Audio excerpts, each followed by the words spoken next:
Pues hoy nos toca ver acerca del sufrimiento una vez más, pero ahora vamos a ver algunas lecciones y consejos que Pedro da sobre el sufrimiento. Y si hay algo que necesitamos como creyentes es cómo poder vivir cuando estamos bajo pruebas o tribulación, enfermedad, dolor y necesidades que nos llegan de crisis. Y pues vamos a observar en Primera de Pedro, capítulo 4, comenzando en el versículo 12 al 19. Primera de Pedro 4, 12 al 19. Y vamos a dar lectura a esos versículos y luego vamos a tener una oración. Dice así la palabra de Dios: Amados, no os sorprendáis del fuego de prueba que os ha sobrevenido, como si alguna cosa extraña os aconteciese, sino gozaos por cuanto sois participantes de los padecimientos de Cristo, para que también en la revelación de su gloria os gocéis con gran alegría. Si sois vituperados por el nombre de Cristo, sois bienaventurados, porque el glorioso Espíritu de Dios reposa sobre vosotros. Ciertamente, de parte de ellos Él es blasfemado, pero por vosotros es glorificado. Así que ninguno de vosotros padezca como homicida, o ladrón, o malhechor, o por entremeterse en lo ajeno. Pero si alguno padece como cristiano, no se avergüence, sino glorifique a Dios por ello. Porque es tiempo de que el juicio comience en la casa de Dios, y si primero comienza por nosotros, ¿cuál será el fin de aquellos que no obedecen al Evangelio de Dios? Y si el justo con dificultad se salva, ¿en dónde aparecerá el impío y el pecador? De modo que los que padecen según la voluntad de Dios encomienden sus almas al fiel Creador y hagan el bien. Oh, qué palabras tan de mucho alivio y ayuda para el creyente que está padeciendo. Y vamos a ver varias cosas en estos pasajes que nos pueden ayudar en cuanto a, como podemos decir, una lección o consejos que Pedro nos da en cuanto a la tribulación, en cuanto a las pruebas. Primeramente, en el versículo 2 entendemos y vemos que el creyente debe entender que las pruebas vendrán. No hay manera de que nos vamos a escapar. Tarde que temprano va a llegar alguna prueba y alguna tribulación, algún sufrimiento, alguna clase de dolor. Y no debe de ser una sorpresa, sino es algo que estamos reconociendo que pasa y sucede con los creyentes. Pensamos que nomás le pasa a los malignos, a los malos, a los que no son de Dios, pero a veces tenemos que entender de que Dios permite pruebas, como vamos a ver aquí, que vengan para probarnos, para tratar con nosotros. Dios permite y deja que vengan pruebas a nuestra vida. Eso es la primera cosa, que no debe de ser algo de sorpresa para el cristiano, que lleguen pruebas o llegan crisis a nuestras vidas. Si usted está pasando ahorita por alguna clase de situación difícil, dura, quizás hasta el extremo de llegar cerca de la muerte, y si la muerte llega, es la prueba máxima, pero que Dios la permite. Vemos eso en el versículo 12. Y luego en el 13 vemos de que el creyente entiende que otros también padecen como él. O sea que no somos los únicos. Hay otros también que están padeciendo, quizás igual que nosotros o más. Y la cosa que dice aquí Pedro en este versículo 13, dice: debemos de gozarnos porque somos participantes de los padecimientos de Cristo. Aún Cristo sufrió en una manera extrema, en una manera horrible. Y si Cristo padeció, ¿qué de nosotros los discípulos? Pero cuando regrese Cristo, nos vamos a gozar y alegrar, según como sufrimos por Él. Porque al sufrir nosotros los creyentes, entonces estamos expresando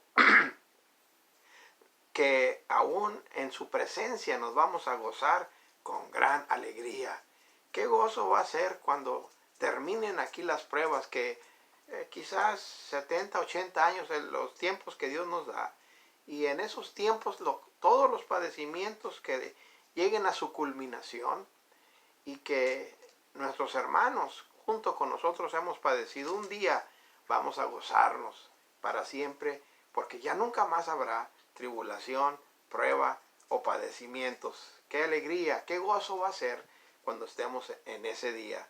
El creyente entiende, segundo, la segunda lección, de que otros también padecen como él o están sufriendo igual o peor, quizás en sus padecimientos por la obra de Dios o por la causa de Cristo. Eso nos trae a la tercera cosa que se encuentra en los versículos 14 al 18, y estamos viendo primera de Pedro 4, versículos del 14 al 18. Ahí encontramos que el creyente entiende, en tercer lugar, que hay propósito en el sufrimiento. Ya vimos anteriormente en el capítulo 3 que hay propósito en el sufrimiento, y realmente así lo es. El creyente entiende que sí hay propósito. Primeramente, trae gloria a Dios. Cuando nosotros sufrimos y expresamos que Dios está en control o que Dios sabe lo que está haciendo, eso trae gloria a Dios. Nosotros no podemos blasfemar como el que no conoce a Dios, dice el versículo 14, sino nosotros glorificamos a Dios, o sea, exaltamos el nombre de Dios y sabemos de que aun si nuestro Salvador sufrió, pues nosotros también llegará el día en que quizás tengamos que sufrir. Eso trae gloria a Dios. Otra cosa que también pasa en el propósito del sufrimiento es que Dios nos está purificando.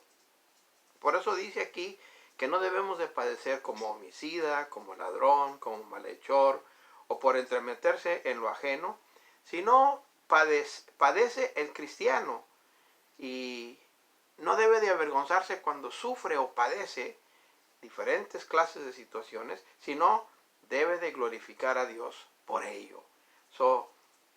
Aún llega el momento, como dice el versículo 17, que es tiempo de que el juicio comienza por la casa de Dios. O sea que nosotros, el pueblo, vamos a tener que ser despertados.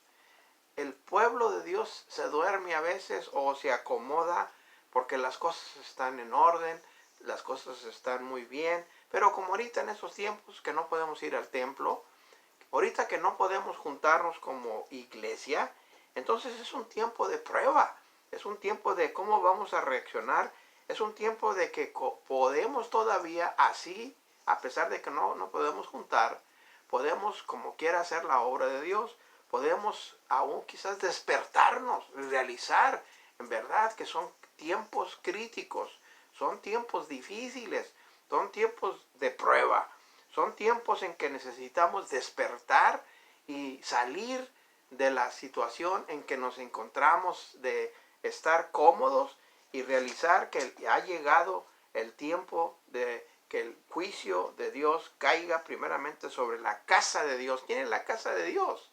El pueblo de Dios, los creyentes, los que hemos creído, los que confiamos en nuestro Dios. Es tiempo de que el juicio comience por la casa de Dios.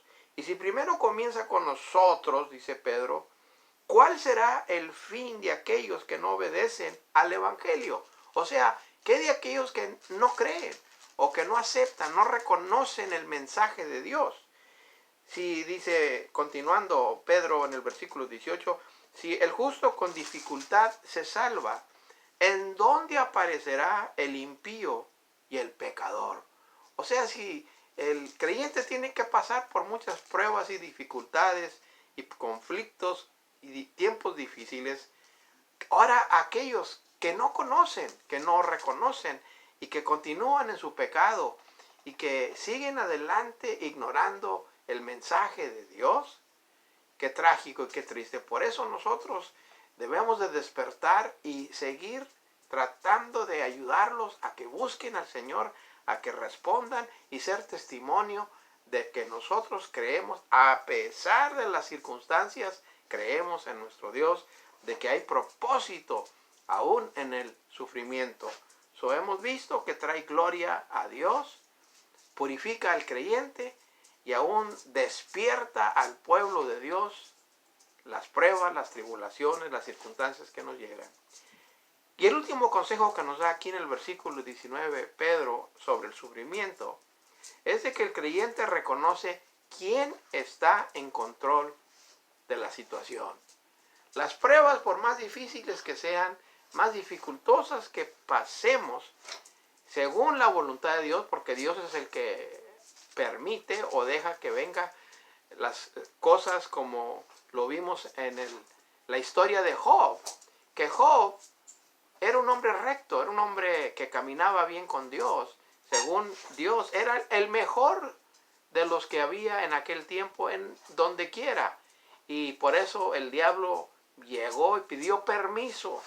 Tuvo que pedirle permiso a Dios para atacarlo, para hacerle lo que le hizo, que le quitó sus hijos, le quitó sus cosas materiales, le quitó hasta la salud.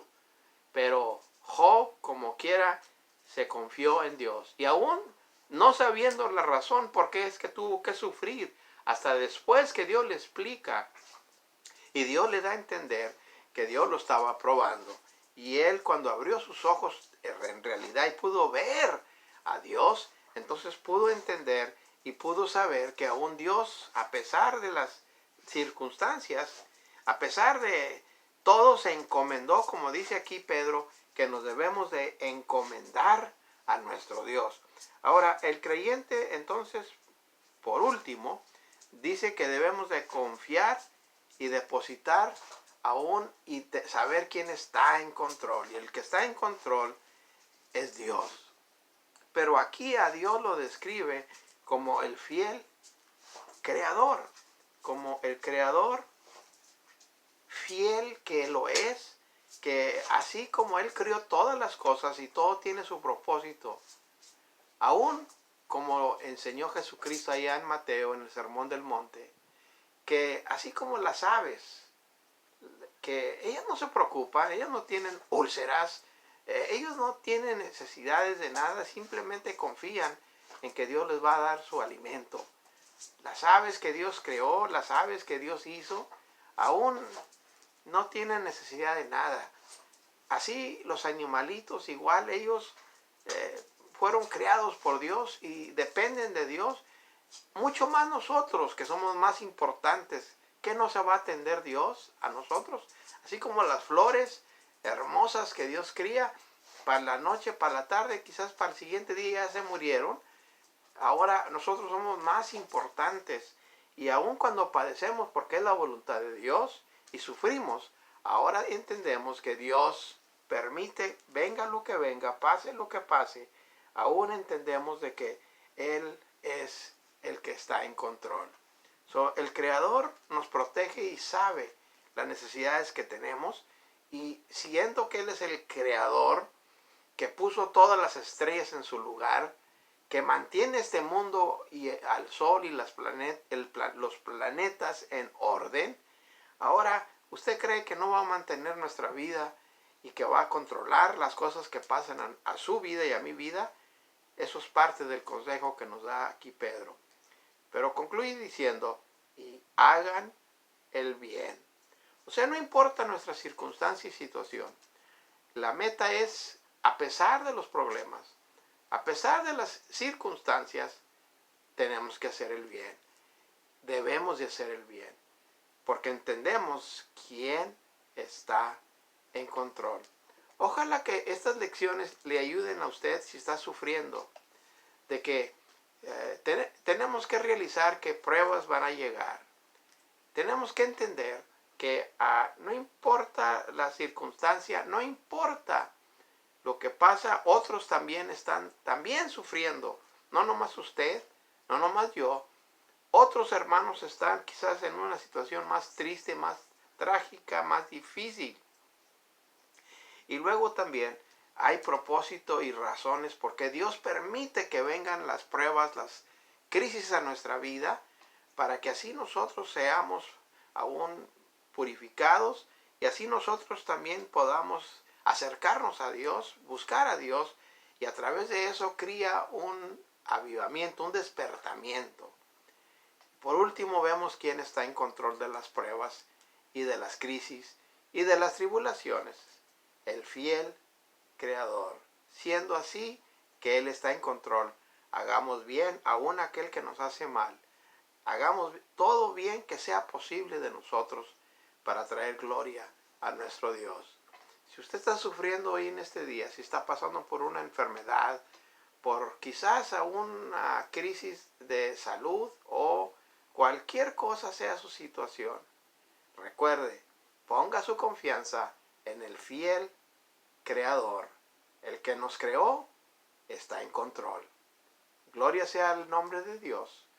Y vamos a orar para que Dios sea exaltado por medio de nuestras pruebas.